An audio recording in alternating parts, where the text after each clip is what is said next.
tayo. May iaabot lang eh. Upo! Diyan ka ba talaga? Di ba sa row 6 ka? Doon ka umupo. Ano ba yung sungit-sungit naman ito? Kanina pa kayo Ang gulo-gulo nyo. Hindi nyo nakikita yung mga nag-review dito? Ha? Hindi makakonsentrate? Magbigay naman kayo ng kahit konting respeto, pwede? Wala kayong konsiderasyon? Kayo, ba't kayo nagbubulungan? Sinabi ko ba na pwede magbulungan? Raquel? Julien?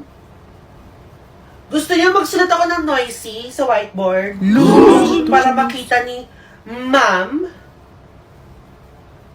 Umayos kayo Pag ako nainis, sorry.